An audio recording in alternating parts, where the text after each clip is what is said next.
Items at regular price. Prices. Hey, Cudahy to all my friends and relatives in four directions. This is Robert Pilot of Native Roots Radio presents I'm Awake. I'm here to ask you for your support. Finding honest Native-centered news is not easy. But with your support, we're able to provide accurate information about Standing Rock, Line 3, treaty violations, and COVID-19 in our Native communities. Please visit Native Roots Radio Network on Patreon and donate if you can. That's Native Roots Radio Network on Patreon. Pinigigi, and thank you for your support.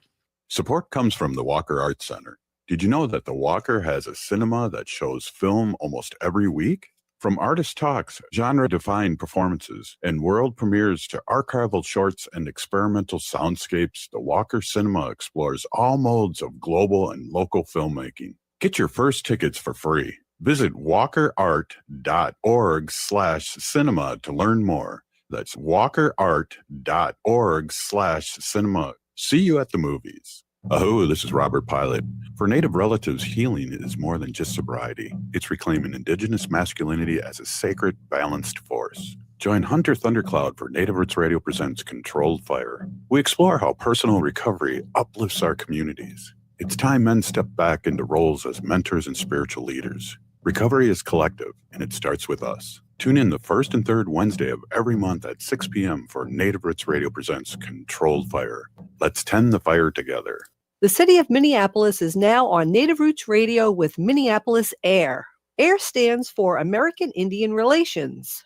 Guest host Christine McDonald talks to people about important things affecting the city's Native communities. Minneapolis AIR dives into topics like public safety, public health, elections, and so much more. Tune in to Minneapolis AIR on Native Roots Radio from 5 to 6 p.m. on the second Wednesday of every month, right here on AM 950. Ever wonder how far you could go with a bachelor's or master's degree? Metro State University is hosting 2 open house events in February. Learn about our bachelor's degree programs on February 24th, explore master's degrees, doctoral degrees, and graduate certificates on February 26th. Find out about financial aid options and how to apply. Discover how Metro State can help you take the next step in your career. Sign up today at metrostate.edu/open house. You belong at Metro. With a look at your AM 950 weather, I'm Patrick Lilia. Tonight, cloudy with a low of 25, then Friday, cloudy with a low of 30. Step into Forts at Children's Theater Company. It's a fort-building wonderland where theatrical elements, evolving light and soundscapes, and towering towers of cardboard boxes set the scene for shared creative play. Forts, now through April 5th at Children's Theater Company. Tickets at childrenstheater.org. Portions of Native Roots Radio may be pre-recorded. It's a good day to be indigenous. Get up, stand up.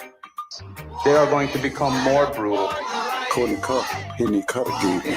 Because all the hippies were trying to be Indians anyway. They're going to become more repressive because it's a matter of dollars and their illusionary concepts of power. Hey, Victor. We must live in balance with the earth. And also with recent happenings at Wounded Knee. I am awake. Welcome to Native Roots Radio presents I'm Awake, and I'm your host, Wakanja Hade. Hey, Cudahy to all my friends and relatives in four directions. You are listening to Native Roots Radio presents I'm Awake, and I'm your host, Robert Pilot. Hey, we discuss local, national, Native news and events, and as you know, Native issues are human issues, and human issues are Native issues. Hey, we're going to be talking with our friend, Robert Lilligren, CEO of the Native American Community Development Institute, which is based in Minneapolis in Minnesota. Robert is also a white Earth citizen, and he is a friend of ours, and we just get great updates of what's going on, and we talk politics, we talk what's happening in Minnesota and nationally, and we talk about how old we are and how we're this down to our relatives, our young ones, and how proud we are of the relatives and young ones. Welcome, Robert, as always. Yeah, bonjour, Robert. Bonjour, everyone. It's so good to be here. Yeah, we're just a couple of old farts talking these days. Yeah, when we used to do the 2-hour show, and you would do a couple segments, and we pre-recorded those, and we had great talks before the show or before the recording, and I think I believe it's really transcended into this show into the once a week we get together, and I'm grateful for that because I really enjoyed those conversations years ago. I am grateful too. I appreciate the opportunity, and I think both of us would agree that the pre-conversation we had before we did the recorded show was our favorite part. Yeah, but I think now it's here on AM or on the weekly show, and I appreciate that because we talk about those things that like we're old enough to know that we couldn't practice our own religion until 1978, and all Right. those things that we lived through. Right. And this is live, baby. So it's it has that thrill and excitement. But we do have a lot of shared experiences, and we've seen a lot of the trajectory that has led us here today, which is moving into an era when we really need to rely on these young leaders, these emerging leaders that are stepping forward, help keeping us safe, help keeping community fed, help keeping community patrolled, observing all the ICE activity that's going on here these days. And so yeah, it's been an interesting journey, and it's been an honor to be part of it. Yeah, this is our 10th season, and I do believe you've been on for at least 8 or 9 years of Native Roots Radio, and we were young then. Wise, right? Was. Yeah, definitely. So we talk national and local. Let's talk a little local right now, and I don't know. Is ICE better at hiding now? Are we still seeing things happening here in the Twin Cities? I know I look at my iceout.org map, and I still see people posting things. Yeah, it's kind of hard to tell. In some ways, it feels like it gets a little more tranquil, but in some ways, it doesn't. When they announced the first drawdown of 700 of the 3,000 agents, and who knows if that's actually happened. We don't really have a way of tracking it, but there was this real spike in sort of the level of brutality of the ICE and Customs and Border Patrol agents' methods. It got more brutal really quickly. That was obvious, and now there's almost this sense of quiet stuff is still happening. To your point, yes, ICE is way better at camouflaging themselves and setting up these situations, having women ICE agents fake that they're having car trouble so someone would come out and help them, and then surrounding that individual and taking them into custody. I'm hearing stories of, reports of people, ICE agents going door to door in one of the northern suburbs or house to house with flashlights and looking in their windows, which is grossly illegal.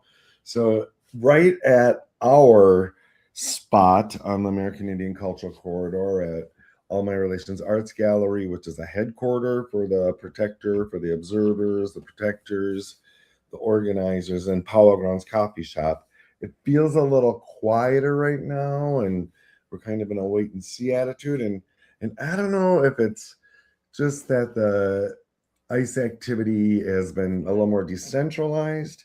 It feels like there's more going on in the suburbs right now, and even in rural Minnesota, and in the communities that are sort of the agricultural hubs that depend on immigrant workforce. And it feels like they're a little more active there. So I don't think they've gone away. I think they're just a little more secretive and a little more diffused. Robert, can you help me? Because, I have a good memory, but it's short, and I'm getting some timers now. Sometimes I remember and sometimes I forget. But this whole big surge, we had ICE agents here, anywhere from 70 to, I heard 120 ICE agents in Minnesota. But when this fake person came to our community and did a broadcast at the Somalis daycare centers and things like that, is what really fired up Trump. And then soon after, am I right? I mean, again, this just all of a sudden happened. But looking back at it, it was kind of planned from what I think is our Republican people at the Capitol.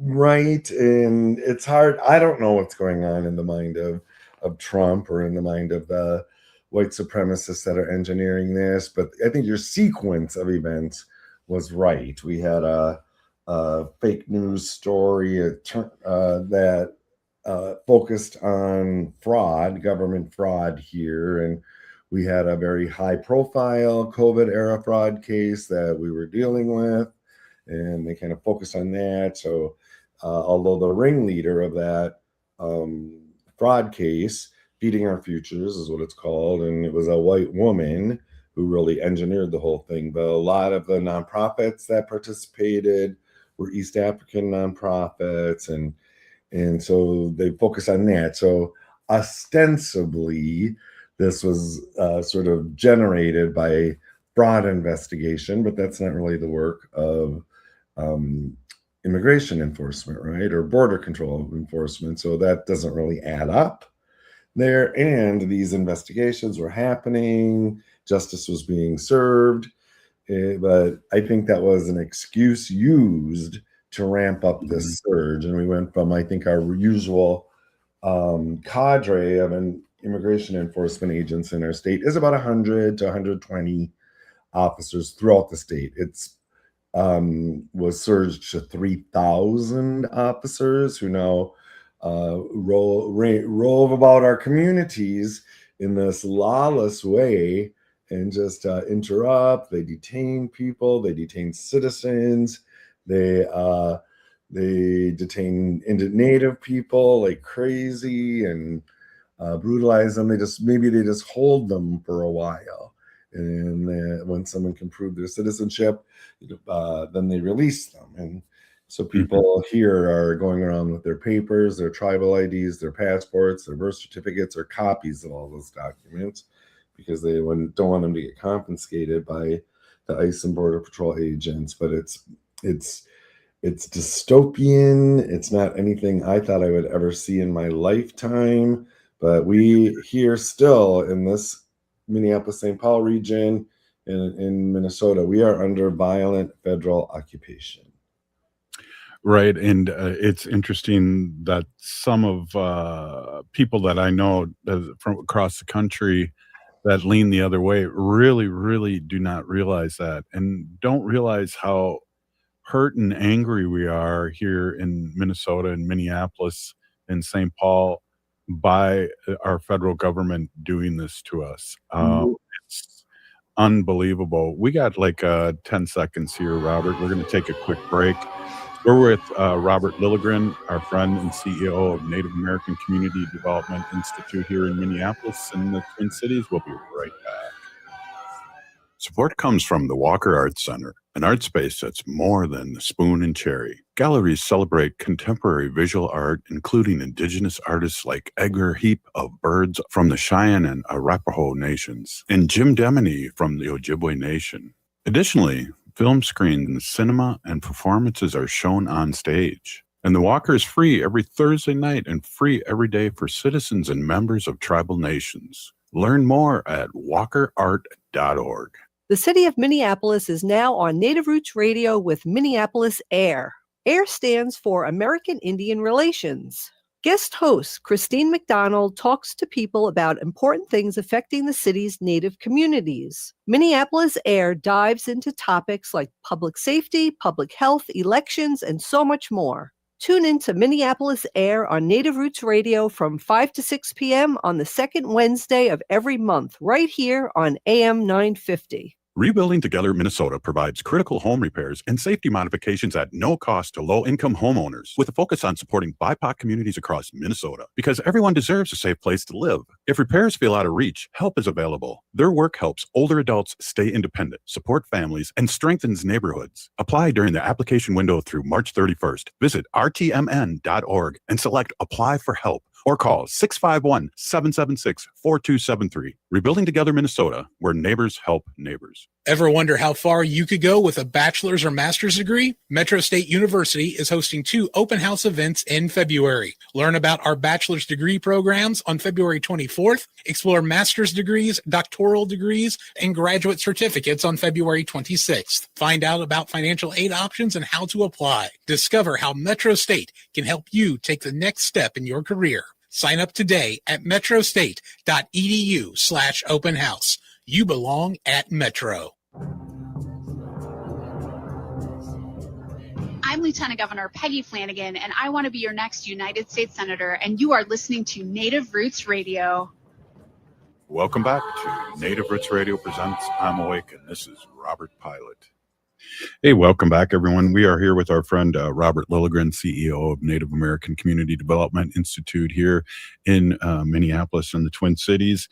Robert, one of the things, we talk jokingly about the Super Bowl and watching that and Bad Bunny, but even another story now, which I really, really appreciate, is the Seahawks are not going to the visit with Trump. And that's a kind of an annual thing. When anyone wins a championship, they go to the White House.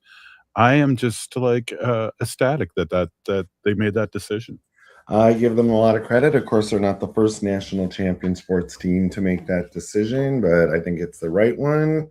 And I really give the NFL some credit as well, not just because of the halftime show, which I thought was glorious and I really enjoyed, but because of their overall attitudes. They're very affirming, they're very open kind of organization. Being a two-spirit person myself, I appreciate their openness to the LGBTQ plus community. And in my mind, they're doing it right? There's going to be a time after this horrendous administration, and when these white supremacists and fascists essentially are kind of put back, hopefully in a box where they came from, and then we can go on with our lives, and people will remember, People will remember who their friends were. And I think I give the NFL some credit. I'm not the world's biggest football fan. I did watch the Super Bowl. We usually have the games on Sunday, but yeah, I'm impressed. Yeah, and it's interesting too. I don't want to go down this rabbit hole, but I will ask you this a little bit: is that do we have any kind of Nuremberg trials after he leaves? I mean, I always like to say, Nixon didn't go to jail, but his attorney general sure did. Right. So justice needs to be served, right? And right-thinking people who believe in our systems of democracy will need to exert ourselves, and there will need to be justice. And I'm sure the people who are perpetuating the downfall of our democracy and this white Christian nationalism and this really fascism, let's just call it what it is, they know that, right? And so that's going to motivate them to try to hold on to power. But we'll see. I still believe in elections, and just looking nationally at the landscape, there have been a lot of these kind of bellwether state house district kinds of races. Some of them are in the deepest red districts, and we're seeing these wild swings of maybe 30 points. House districts, Senate districts, more local districts that Trump won by 30 plus points are now turning blue. And so we're seeing 30 plus point swings in the electorate there. And so I think that's giving me some hope that if we can hold this election cycle together, that we can actually see some change. And a big part of me believes that this whole federal enforcement surge here is about seizing control of our 2026 midterm elections. Well, it is in a sense of making people fearful about getting out of the house and things like that. And we have to really fire up the base. And I know make voting a tradition really does that. And hopefully we do that by just talking about it and firing up the people that listen to the show. Is that, there were 7 million people that didn't vote this last election. The Those are the people who elected Trump. The 7 million that didn't vote. Yeah, and so we have to definitely fire them up again, Robert, and remind people. I heard too, and I'd like to hear what your response is too. This isn't really Nazism. It's more like people are talking about what's happening federally is almost more like Confederate Army from the Civil War is how they're acting, and I have to really think about that because I was a really big fan of history and the Civil War. But that's an interesting kind of a slant to it. It is interesting. It's oligarchy. What's the term I just read today? Corporatism, was that what it was? It's about rich getting richer and convincing poor people that that's a good thing, right? And so really digging into this dark thread of U.S. history, it's always been here, right? And white Christian nationalism, and remind us that the Nazis didn't figure out what this ethnic cleansing would look like and how to do it. They used American policy against indigenous people to model their efforts. So, you'll hear some people say, oh, this isn't America, this isn't us. It's like, oh yeah, it is.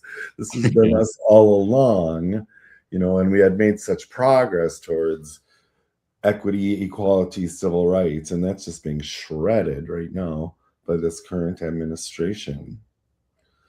Absolutely. Go ahead. Oh, please. What were you going to say, Robert?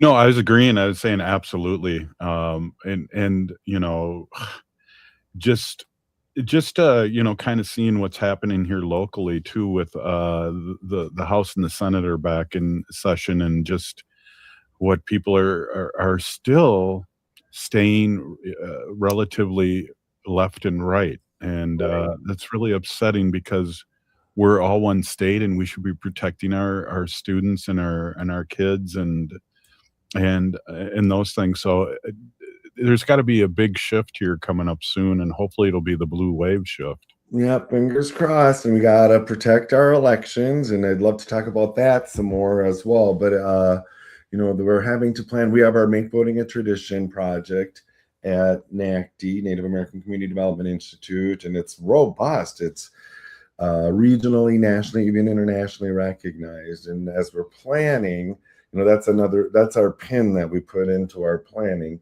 The elections this November, and it's just a whole different ball game, right? We have to plan for voter safety and polling place safety, and figuring out what those resources look like. And it's become very interesting, and we're finally here kind of getting a little bit of what feels like breathing room to refocus on those priorities, like the elections in November and the other work that all of our Native orgs here, Native people do. That it's got so disrupted, right? Which is part of the point as well of this this distraction of the surge of federal law enforcement here. And so it's like, okay, now we've got to kind of put our eyes back on the prize. We were planning with a 24 and 48 hour horizon through the start of this surge and these crises, just because we didn't know what this world was going to look like in 2 days. And just recently we kind of eased that to sort of a monthly, 3-monthly kind of planning horizon. But our big goal is the elections in November. Yeah, absolutely. And I got a new hat. I really like the new design where the black letters on the Make Voting a Tradition. Oh, yeah. I just love it. With the MMIR march, and it was great seeing you, and it was glorious weather, and it's always great to be in community. Yeah, so every year here for 10 years, maybe a little over, some of our major orgs plan a Missing and Murdered Indigenous Relatives March. Started out as a Missing and Murdered Indigenous Women, but it's expanded, and we've got some real groundbreaking kinds of things that happen here, thanks to our sister in the state legislatures, now Senator Mary Kunesh. We have an office of MMIR that's funded, that helps really lift these issues. But this march last Saturday, it's always on February 14th, was massive march. And it's so good to be in community, and a lot of the families that have missing and murdered relatives speak at the rally beforehand, and it's amazing how courageous these families are, and as they share their stories. So that part's really emotional. But it was a ton of people. Did you hear a final count? I'm not very good at judging crowd size, but I would say it was over 5,000 people that marched. Yeah, it was up there, and I usually count, but I was walking around with a cane because I did the old man thing. I fell, Yeah. and so I was only able to see the group come back to the Indian Center. But yeah, it was massive. There was, I want to say, 3 blocks or 4 blocks of people in the street that was just jam packed. Right, at least 4 blocks. I would say it was a little more. Yeah, sorry you were wounded. I hope you're doing better now. But yeah, but it was just how it is. Yeah. It's great to see community come together like that, support each other. It was really amazing. We have a couple of key organizations, the Minnesota Indian Women's Sexual Assault Coalition, the Minnesota Indian Women's Resource Center, the key organizations around this work, and then our Office of MMAR really center this. And like you said, it's kind of painful to hear these very authentic stories from families, but it's also kind of empowering. And I think, I would hope and that it's helpful to feel that outpouring of community support, community love, and it just kind of vibed with what's going on with the community's peaceful and prayerful response to this surge in federal enforcement here. Yeah, I'd like to, in the last segment with you, Robert, coming up here, I'd love to talk about what Native American Community Development Institute's doing. And we talked a little bit about make voting a tradition. But one of the things, too, I could maybe start out with is, was really sad when people were talking, is that these stories are not only years of people missing, but just recently, too. And that really struck me hard. We're here with Robert Lilligren, our white Earth relative and also CEO of Native American Community Development Institute. We'll be right back. Ever wonder how far you could go with a bachelor's or master's degree? Metro State University is hosting 2 open house events in February. Learn about our bachelor's degree programs on February 24th. Explore master's degrees, doctoral degrees, and graduate certificates on February 26th. Find out about financial aid options and how to apply. Discover how Metro State can help you take the next step in your career. Sign up today at metrostate.edu/open house. You belong at Metro. Support comes from the Walker Arts Center, an art space that's more than the spoon and cherry. Galleries celebrate contemporary visual art, including indigenous artists like Edgar Heap of Birds from the Cheyenne and Arapaho nations, and Jim Demeny from the Ojibwe Nation. Additionally, film screens, cinema, and performances are shown on stage. And the Walker is free every Thursday night and free every day for citizens and members of tribal nations. Learn more at walkerart.org. Oh, this is Robert Pilot. For Native relatives, healing is more than just sobriety. It's reclaiming indigenous masculinity as a sacred, balanced force. Join Hunter Thundercloud for Native Roots Radio presents Controlled Fire. We explore how personal recovery uplifts our communities. It's time men step back into roles as mentors and spiritual leaders. Recovery is collective, and it starts with us. Tune in the first and third Wednesday of every month at 6 p.m. for Native Roots Radio presents Controlled Fire. Let's tend the fire together. The city of Minneapolis is now on Native Roots Radio with Minneapolis AIR. AIR stands for American Indian Relations.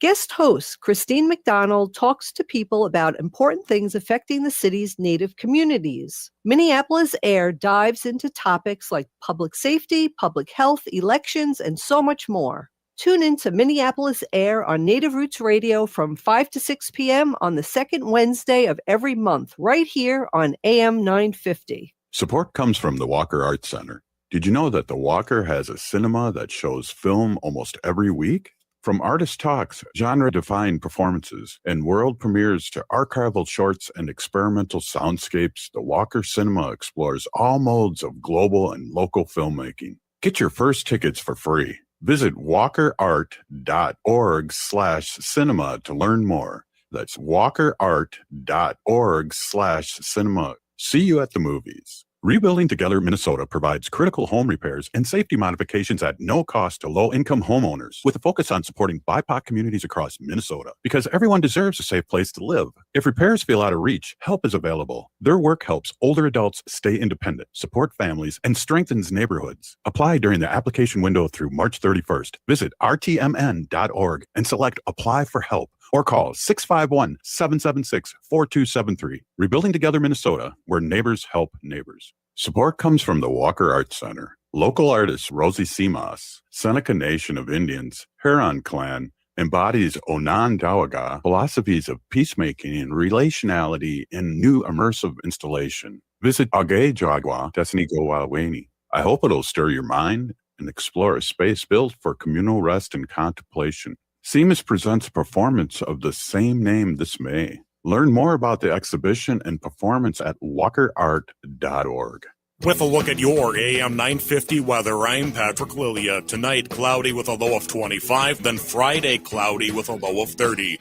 There's something for everybody at Cafe Latte in St. Paul, from award-winning soup, salad, sandwiches, and desserts to treats from the bakery made fresh daily and a pizza and wine bar. Cafe Latte is located on the corner of Grand Avenue and Victoria Street. Check them out at cafelatte.com. This is AM 950, the progressive voice of Minnesota. You're listening to Native Roots Radio. I'm Bobby Wilson. Witcha. Welcome to Native Roots Radio presents I'm Awake, and I'm your host, Wakanja Hade. Hey, welcome back, everyone. This is Native Roots Radio, and we are with our friend Robert Lilligren, CEO of Native American Community Development Institute here in the Twin Cities, Minneapolis. And Robert's a former city council member, and he is just involved in community in such a good way. And we really appreciate your insight in coming on Native Roots Radio as often as you do, once a week, hopefully. Oh, wow. I appreciate it. And I'm always a little surprised, and I mean this in the nicest way, how many people will come up and say, oh, I've heard you on Native Roots Radio with Robert Pilot. Or I've even had people out in the community say, oh, you're Robert Lilligren. I recognize your voice. I hear you on Native Roots Radio. So you do have an audience, Robert, and I congratulate you on that. I appreciate that. And it's great to have great guests that really, like yourself, that really drive the conversation in a good way, because I would be just sitting here going for like an hour. But there's people that can definitely talk and talk with themselves on the radio, and I just don't know how they can do it. You know, I just wanted to mention that before we get into what's happening with NACDI, I just wanted to mention that really struck me, that the dates to the people that were talking about their missing and murdered relatives was so recent. Right. Several of them are from just the last year, which that's got to be so raw. I don't know how they can even get in front of a crowd of people and talk. And it's emotional, right? They're expressing emotion. We're expressing emotion, listening to them. But again, I just hope, I pray that they have some kind of comfort in being able to stand in the auditorium, the gym at the Minneapolis American Indian Center, surrounded by hundreds and hundreds of people, community members, just expressing love and support. Well, and again, I wanted to talk about NACDI, but I also wanted to talk a little national or world politics, just to get your take on this too. Is the UK has arrested, and I guess since now has released Prince Andrew because of all the Epstein, we like to call them Trump Epstein files now. Trumpstein files. Yeah. And it's interesting that the UK is arresting Prince Andrew, and the US is ICE is arresting children. So right. I just that look at what's happening here in this country just does not bode well to. I mean, what are people thinking about us across the world, Robert? Jeez. Well, I think we have a pretty good idea. I mean, it's just shredded people's confidence in the United States as an ally. There's this new board of peace that Trump's trying to establish, which is a collection of some of the worst tyrant leaders across the globe. And so now they can sit and say, board of peace, we're peaceful.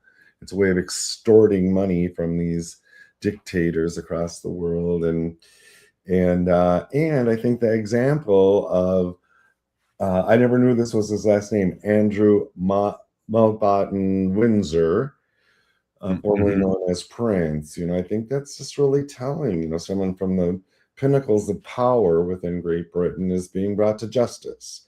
And why can't we do that here? And I think a lot of what's going on, this ICE surge here and things like that are distractions, right? They're to distract from the Trumpstein files. And, it's now turning out Trump's mentioned tens and tens of thousands of times in these files. And he's out there trumpeting to the world that he's exonerated through the release. It's like, no, you're not.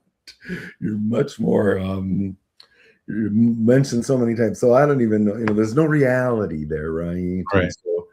So you can't really use reason to kind of figure out what your response is. There's nothing rational about what's going on. And so more and more people are seeing this. I think this Andrew arrest in Great Britain will kind of raise some awareness here in the US, but it'll take years, if ever, that we can reestablish America's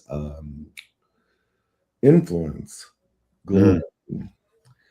And another thing, I just want to put this in because I'm hearing this more and more, and I'm glad people are raising this issue. And so, of course, we lost civil rights icon Jesse Jackson, the Reverend Jesse Jackson, this week. And there's been no statement from the White House to show respect, to lower the flags. And not that long ago, in Turning Point USA founder, it's a white Christian nationalist organization, renowned racist Charlie Kirk died. Trump ordered the flags flown at half-mast. And if that lack of respect doesn't tell you everything you need to know, I don't know what would. Yeah, and they're not even hiding anymore, and that's the whole thing. And they're out in the open. There was a guy running for governor, a Republican in Texas, that wants to deport Native Americans, and I'm going, where are we going? Send me to Hawaii or something. Right, yeah. How to make it work for us, but yeah, I mean, that just shows how ridiculous these people are and how inauthentic. Right? Yeah. They're not about caring for the people at all. They're just about caring for themselves, lining their own pockets. And it's like the worst of American politics, or anyone's politics. And so, so if you want to shift into what's going on at NACDI, I think that's a good segue because, we're really all about the midterm elections now. And, we have our Make Voting a Tradition, a nonpartisan civic engagement, voter engagement, year-round effort. And a lot of our Make Voting a Tradition staff, Jolene Jones, who's the brilliant organizer, leader, and manager of Make Voting a Tradition, a lot of her canvassers, as we call them, have been really supporting the protector movement and keeping the gallery running and organized for Rapid Response Center, Mutual Aid Center. So yay, that's good. I'm glad we had the ability to do that. But we need to pivot back, and we need to be planning for the most, what I predict will be the most tumultuous election we've ever seen. And we're meeting with a lot of local, statewide, and national partners and trying to figure out what this might look like. And for the first time, if it's hard enough to get people, Native people, brown people, registered to vote and get them to the polls. And now we're going to face these additional barriers of fear, intimidation. We have to be able to reassure people that we're working to keep voters safe and polling places safe. So that's a whole new layer of work that we never have had to do before. And Robert, I suspect that something that looks like this ICE surge, this federal surge, is going to reoccur as we get closer to the elections. And so we can't completely put away our response here, but we may need to pivot back to it very quickly. And And so it's just kind of an all bets are off kind of election cycle. But I do want to say we have a lot of allies, we have resource holders, philanthropy who will be supporting us in this effort. And we've been working years to build these networks, both locally, regionally, with our tribes, our reservations, and with our national partners. And so now it's time to flex those relationships and really start to ramp up our efforts for November. Well, and two, you mentioned a couple of weeks ago that there's been indigenous organizations reaching out to, especially how well, and I guess, is this the way I can put it, how well we responded to the ice surge and how quickly. Right. And so I think you're specifically, I met, was it last week or the week before? Time doesn't seem to mean anything right now. It's kind of like COVID era. But there's a great organization based in Seattle called the National Urban Indian Families Coalition. And their brilliant leadership, Janine Kamino, regularly brings together urban Indian organization leadership from across the country. And so we met recently, and it was kind of the Twin Cities and Minnesota show. And these other organizational leaders were very interested in how we responded, what that looked like. And they want to get a little in front of it because they fully expect something similar to happen in their own cities. And so it was very specific. We spoke about our experiences here. They were incredulous. I mean, they'd heard in the media what's going on, but it's worse than people hear. And so then we got through that, and then we started to give very specific and logistical kind of guidance of how we do it here. And that's been my experience, not just with Native people. I had the privilege to meet with some national congressional leaders a few weeks back. Our representative here, Congresswoman Ilhan Omar, brought them here for a field hearing, and I was one of the community people invited in advance to kind of give them a flavor for what's going on. And these Congress people from across the country were saying, okay, you need to teach us how you're doing this. We don't have this in our communities yet. And they were looking for really practical, logistical guidance. And so I was saying this what day is this? There's yesterday at a community meeting I was at that was getting very emotional. It's a group that comes together to create short-term, midterm, long-term strategies to support our unhoused relatives, right? And our opioid and other substance using relatives. It's a big group and it tends to get emotional anyway. But, I was saying, and this is very true. The world is watching us here right now, right? That's just validation of that. Other people want to know what we're doing. What's the secret sauce here that allows us to be so peaceful and prayerful in our resistance and our actions. And I firmly believe, Robert, and I think I said this on your show last week, but I'm trying to get better thinking in order, and I have some people helping me kind of write about this as well. But it's really the centering of Indigenous values, of ceremony, of practices that are really supporting our whole city and region in remaining peaceful. And we've had every provocation, but we're caring for each other. And I think Native people are really contributing to that. Wow. What a great way to end this. Thank you so much, Robert. Always my pleasure to have you on with this great information and great insight. Great. Gigawaba, man. It's always a pleasure. Right on. Hey, up next, we're going to have Natalie talking about the Minneapolis, American Indian Center, what's happening there, and all the great work that they've been doing. Thanks, Robert.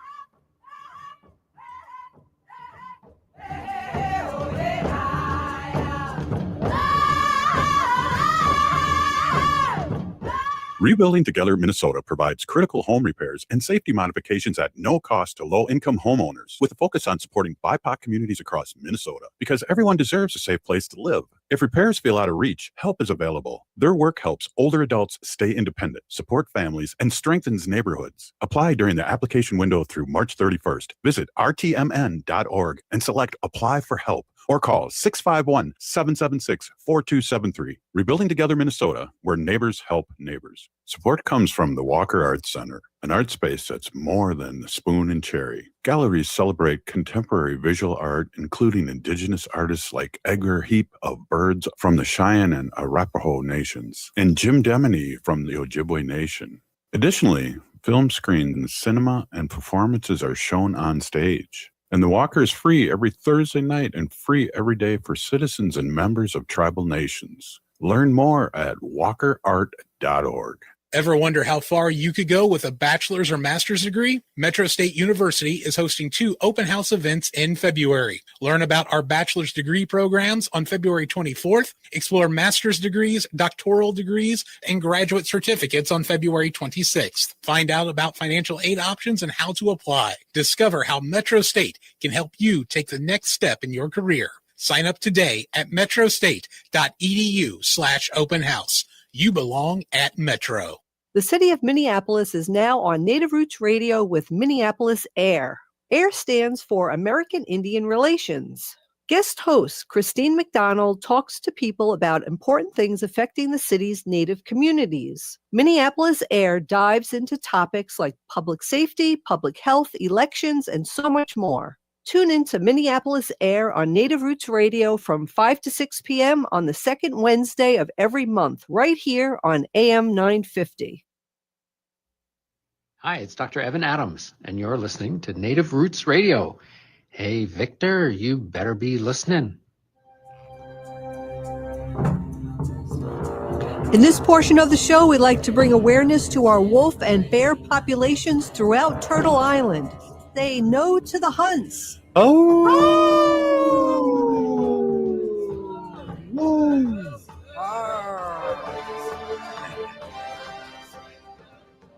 on. Hey, this is Native Roots Radio, and we are with our friend Natalie. Natalie is a comms whiz, editor, and storyteller, and works at Minneapolis American Indian Center. And I just got that off of your LinkedIn, so I'm all on it. Great to see you. How are things going? Oh, things are good, Robert. Yeah. We've been busy over at the Indian Center. People coming in, seeking community, and just being together right now. So it's been good. I know you were at the Missing and Murdered Indigenous Relatives March this weekend. We had over 1,000 people in our building. So yeah, I don't know. It's just good being together right now.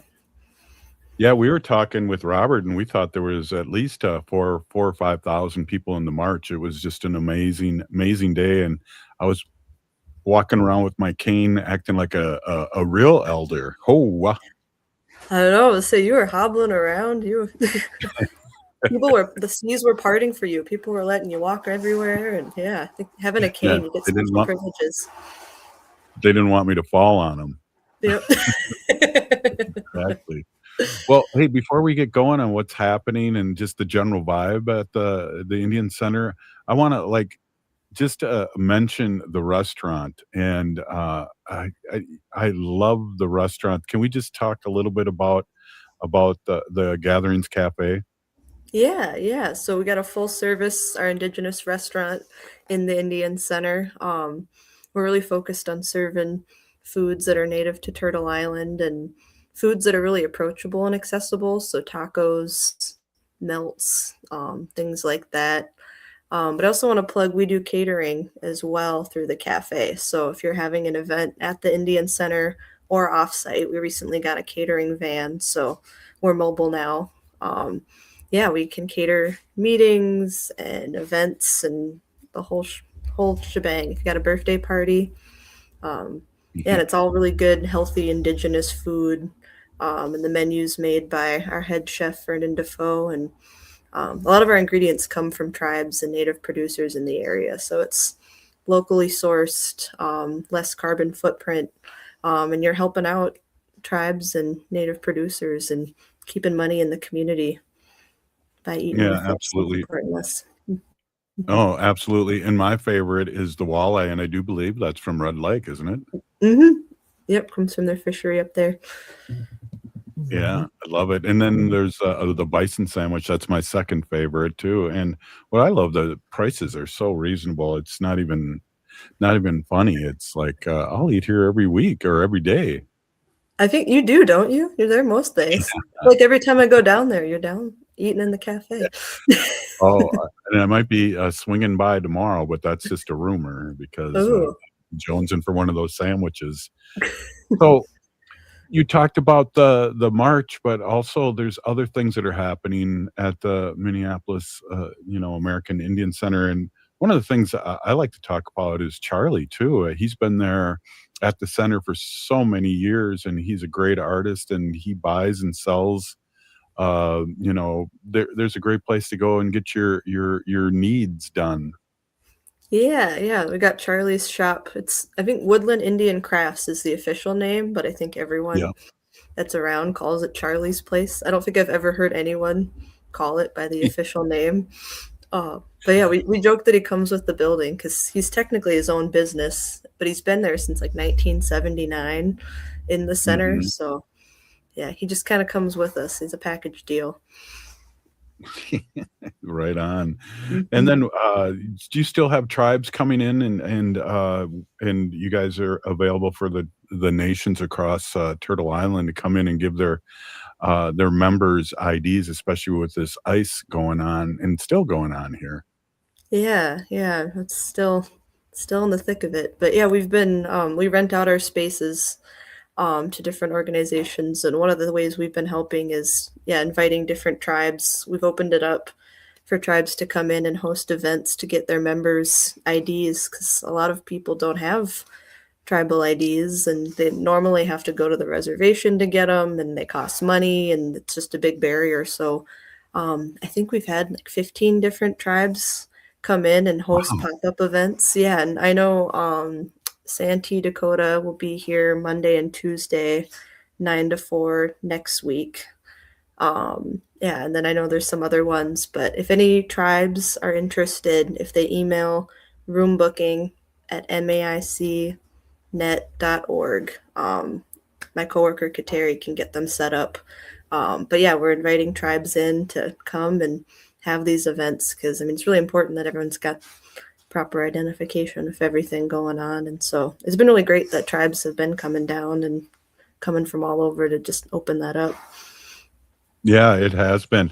And it's amazing too, the statistic of Minneapolis urban Indians is 75,000 urban Indians, and over 150 different tribes are recognized, or not recognized, but are part of our fabric here in the Twin Cities in Minneapolis. So it's amazing. And tell those guys that are coming down getting some IDs is bring some swag because Robert likes that swag. Right. He's over in the cafe. Just stop by and say hi. Yeah, exactly. Or even just some of those tribes. So this is something interesting too. I just saw a video put out about the workout area at the center, and I'm ready to, as soon as I get healed up, I'm ready to lift big to be big and come on down there and use that. Yeah, we got our fitness center, which once you're healed, come on through.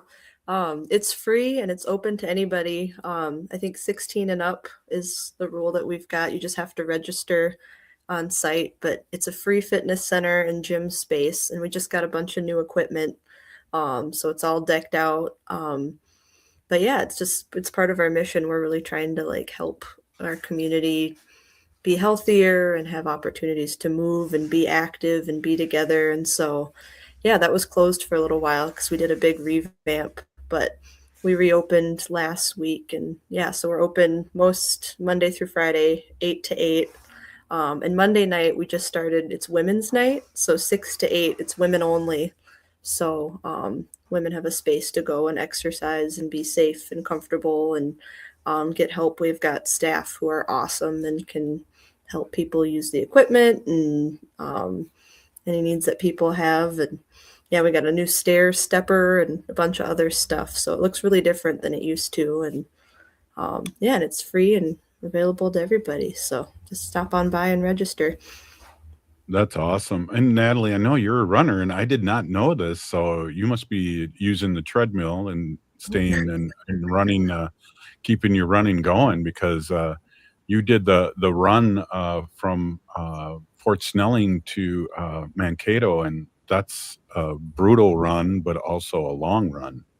Oh yeah, well, luckily we do segments, so we're not running the whole thing. We all do relays, so we chunk it up. But yeah, part of the Indian Center, we've got the Four Winds Native Run Club, and we meet every Wednesday at 6 o'clock behind Owamni on the riverfront side in downtown Minneapolis. And yeah, it's really amazing. The whole mission of the Run Club is, moving in community together and using running as like a healing tool to connect us to the land. And so that's open to anybody, but that's how I stay active. I need accountability, so they're good at reminding me to go out and exercise. So Robert, when we field, if you want to come join us. Yeah, my knees can't handle it. I'm walking fast, and so we just got like a 30 seconds left.